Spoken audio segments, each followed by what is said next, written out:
Yeah. Okay, so The let's couple, the begin. couple. Let's go on 5, 4, 3, 2, 1, and go. So you do the announcement as per usual, and I'll do the whole silly messing around with the overlay thingamajig. Yes, in the in the top right corner, we have ISL2-Vorteksz spawning as the purple Zerg, and in the top left corner, we have ISL2-Non spawning as the red Terran. Now, I believe Vortex had a walkover in his first match, so he got a bye into the winners bracket in this group. And Oh, really? the winner of this match, the winner of this match will be advancing right into a round of 64. Indeed. So there's a lot of on the line, and the loser of this match will be facing Saraki, and the winner of that match will also be advancing into the round of 64. So if you lose this match, it's not the end of the world. You have a second chance, but you won't be given a third chance. Not in ISL, unless it's best of 7.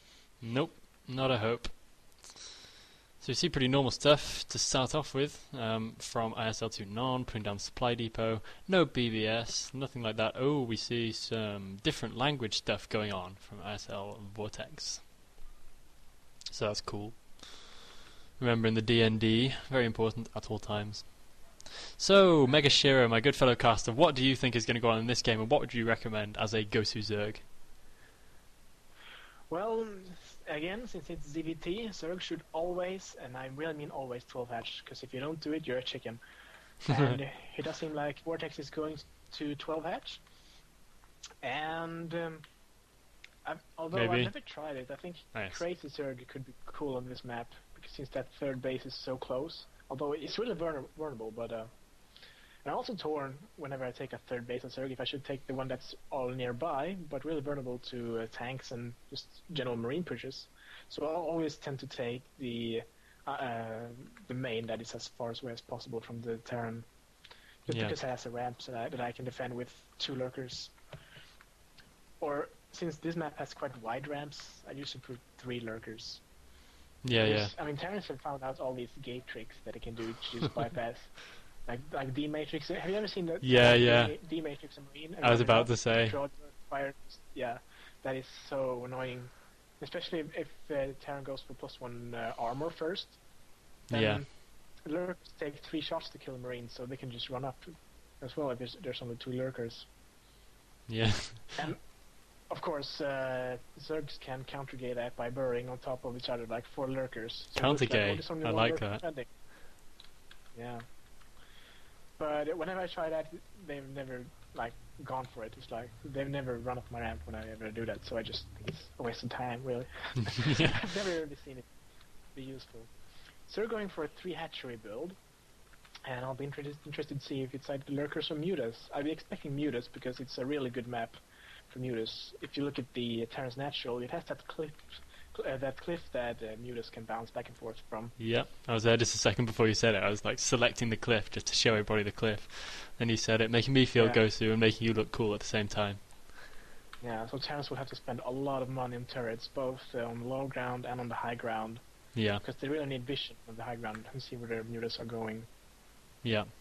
So easy also for mutas to just sneak by on the high ground and just sneak into the main. Like do that all fly around the natural thingy.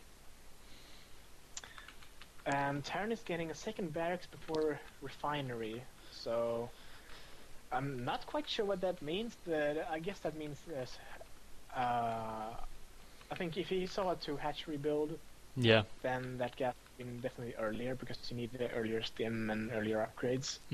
But now he has more time to push out as many units as he can. So I think that's why he's opting for the second barracks before refinery. But this has been pretty lax by Vortex. I think he should have done a lot better to deny that SCV. I mean, there's just been a full scout of his base by Non, so nothing's in the dark anymore, nothing's hidden. Non should be able to prepare really, really well for what he's seen now, I would think. Then again, when you're playing a standard as Vortex is doing, it's not that important to do scouting. No, that's true. 3-hatch Muta isn't really depending on surprise for it to work. Like, it's really the most econ-oriented build that he can do. Yeah. Yeah, and just about how well he micros down these Marines rather, and how much economic damage he can do to these poor SCVs mining away here innocently. Not about the secrecy, not about the surprise.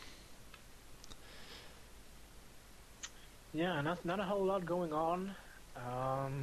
Academy just finished, so he'll be popping out 2 medics, and we'll see if he starts pushing, because... Well, I would imagine that he will.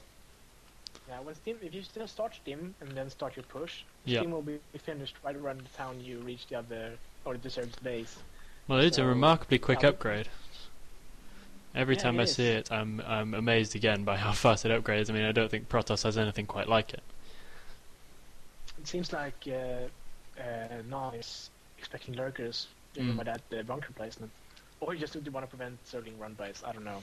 Yeah. But it definitely shut down any lurker harass. Losing a Marine, that was a scouting Marine just saying, hello, Yeah.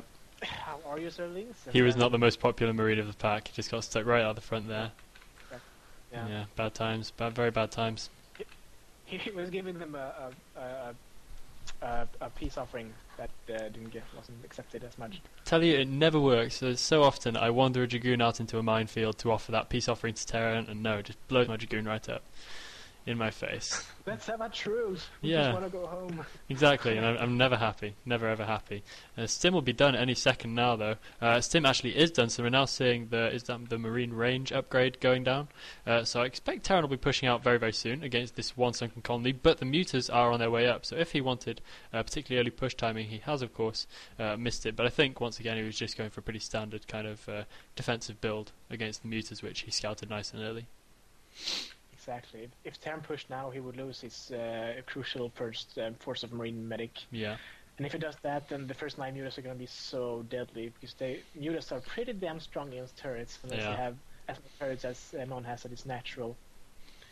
Well, turrets are actually supremely weedy. They're weak, and they don't do a huge amount of damage, so it's pretty easy for Muse to take on only turrets. Yeah, he has no turrets in his main so far. He's expecting Zerg to hit natural first because it is the closest. Yeah. But as we see, Vorteksz is not doing that. Actually, that's a really weird angle to attack from. But yeah, not necessarily the best. Through the bottom first. Yeah. He could get himself a bit trapped in here. Bunch of Marines coming in, trying to sandwich the Mutas, but Mutas are hovering over the ramp. Oh, taking a lot of unnecessary Marine fire. So much damage. Yeah, an awful lot of damage. There are some weak mutas in there, I expect. That's really unnecessary, because when you go 3-hatch muta, you really don't try to do as much damage. You just want to contain the Terran. Yeah. Whenever he pushes, you kill his army.